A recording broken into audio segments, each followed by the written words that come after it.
The history of slavery is often filled with stories of cruelty and inhumane treatment of slaves, but some slave owners were particularly brutal and sadistic. These individuals pushed the boundaries of what is humanely possible and inflicted unimaginable suffering on the people they owned. One particularly notorious example of a demonic slave owner is Madame Marie Delphine LaLaurie. Madame LaLaurie was a sadistic woman and a murderer who took pleasure in inflicting pain on her slaves. She was known for her brutal and inhuman treatment of those in her possession, and her actions were considered beyond wicked, even for a time when slavery was considered acceptable. From tormenting her 70-year-old cook to secretly torturing her slaves beyond imagination, we'll be discussing the most demonic slave owner in history. So join us as we take a deep dive into the dark history of Madame LaLaurie, exploring the horrendous crimes she committed against her slaves and humanity as a whole. Marie Delphine LaLaurie, better known as Madame LaLaurie, was a woman of mythic cruelty and sadism. She treated her slaves like animals, denying them of basic human dignity and abusing them to the point of death.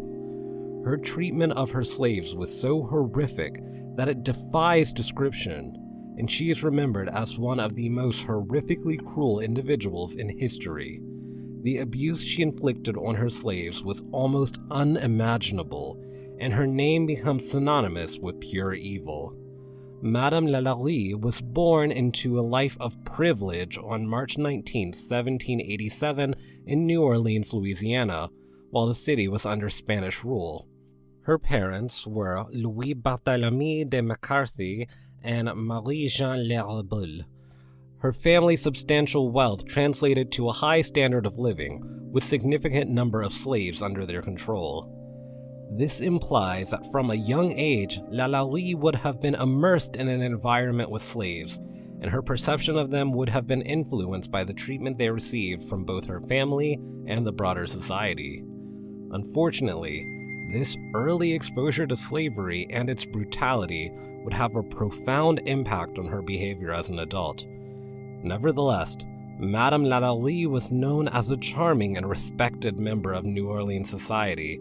On the surface, she seemed harmless, but beneath her respectable appearance, there was hidden a dark secret. Madame LaLaurie went through the ups and downs of married life, becoming a widow twice before marrying a third time in 1825, and she ended up having a total of 6 children. At the young age of 13, Madame LaLaurie entered her first marriage in June 1800. Her husband was an older widower named Don Ramon de Lopez y Angulo, a senior Spanish officer who had arrived in New Orleans only 6 months before marrying Marie Delphine LaLaurie. With 35-year age difference, he surpassed LaLaurie's age by more than 2 decades. His impending role as the Intendente of New Orleans, second only to the Spanish governor, held great significance. Despite the requirements for King Carlos IV's permission to marry Marie Delphine LaLaurie, Don Ramon's impatience led him to hasten their wedding. So he convinced the Bishop of Louisiana to perform the marriage ceremony without royal license, a decision that would have severe consequences. When the news of the illegal marriage reached the king, he was furious. Don Ramon was stripped of his post and sent back to Spain, where he was assigned to a lowly position in a remote town, far from the power and influence he had previously enjoyed. After the incident, Don Ramon spent the next few years writing numerous letters to Spanish officials, decrying his situation and claiming that his downfall had been the result of enemies in Louisiana and Spain. After his pardon, he was appointed as a Spanish consul to New Orleans under the American administration. However, before he could take up his new position, tragedy struck. While sailing to New Orleans, the ship he was on was involved in an accident off the coast of Cuba, and he lost his life 5 years after marrying LaLaurie. LaLaurie, who was pregnant at the time, gave birth to their only child just days before her husband's death. She named the child Marie Delphine Francisca Borges Lopez y Angulo, and was left a widow at a young age with a new child to care for. Despite her youth and recent widowhood, Marie Delphine LaLaurie didn't hesitate to remarry. Just 2 years after the passing of her first husband, she married Jean Blanc. Blanc was a French merchant, lawyer, banker, and politician, as well as a major slave trader. He was much older than LaLaurie, but together they had 4 children named Pauline, Lau, Jean, and Pauline Blanc. However, just like her first husband, Jean Blanc also died in 1816, leaving Delphine behind to raise the young children they had together, including the one from her previous marriage. Madame LaLaurie's reputation for cruelty only began to come to light during her marriage to her third husband, Dr. Louis LaLaurie. At 38 years old, she was an older woman with 2 deceased husbands, 5 children, and a considerable fortune. It's possible that the attraction between them was because of Madame LaLaurie's wealth. However, before their marriage, Madame LaLaurie had already given birth to a son with Dr. LaLaurie. When they finally tied the knot, Dr. LaLaurie was just 22 years old. After their marriage, Madame LaLaurie acquired a property at 1140 Royal Street and proceeded to construct a 2-story mansion in 1832, where she tortured and tormented her slaves.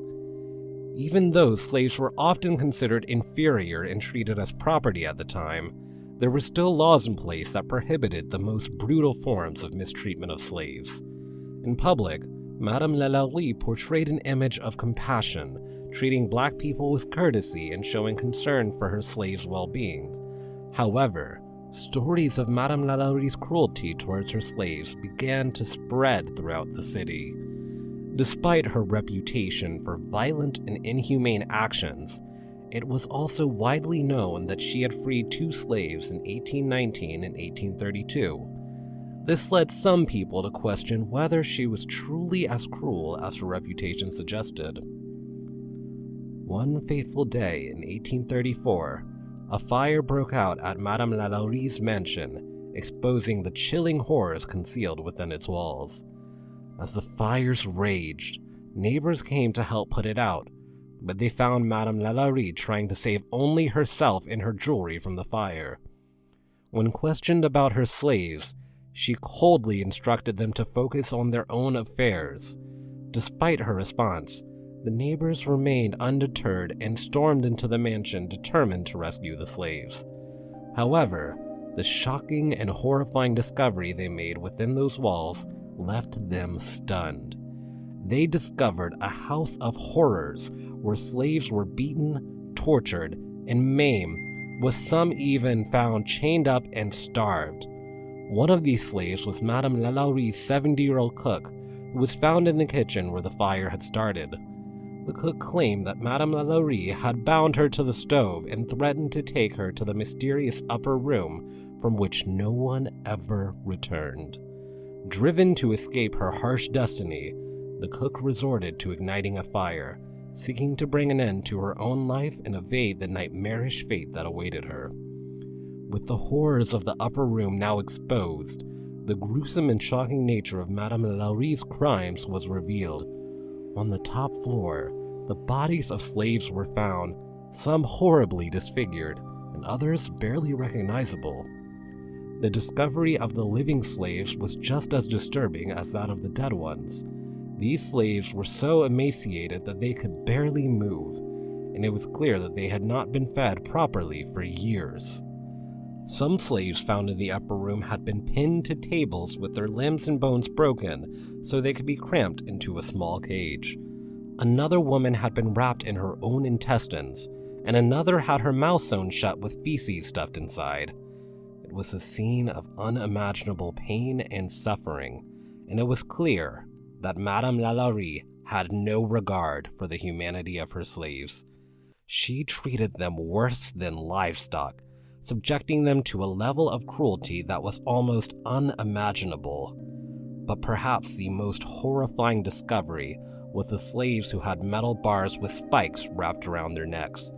The spikes piercing their skin prevented them from moving or sleeping without experiencing excruciating pain. The news of the inhumane treatment of slaves by LaLaurie spread like wildfire, and a mob of angry citizens gathered at her residence demanding justice. The crowd had become so enraged that they began to attack the property, destroying everything they could lay their hands on. The extent of Madame LaLaurie's third husband's involvement in her brutal treatment of slaves is unknown. However, before Madame LaLaurie was apprehended for her crimes, she had fled from New Orleans to Paris, where she spent the rest of her life in exile before she died in 1849 at the age of 62. And justice was never served. The origins of Madame LaLaurie's cruelty and hatred for slaves are shrouded in mystery. There's no clear explanation for how she came to be the person who was known for the torture and abuse of her slaves.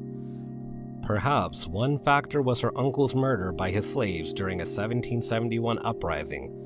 Another reason could be the Haitian Revolution in 1791, which struck fear into slaveholders in the southern United States and Caribbean. This led to slaveholders becoming increasingly harsh and oppressive in an attempt to prevent similar uprising from happening to them. Whatever the reason may be, it's clear that she became an infamous oppressor and tormentor of innocent slaves who had done nothing to deserve it. Even after her death, Madame LaLaurie's legacy as a sadistic and cruel slave owner lives on, and she has continued to be referred to as the most demonic slave owner in history.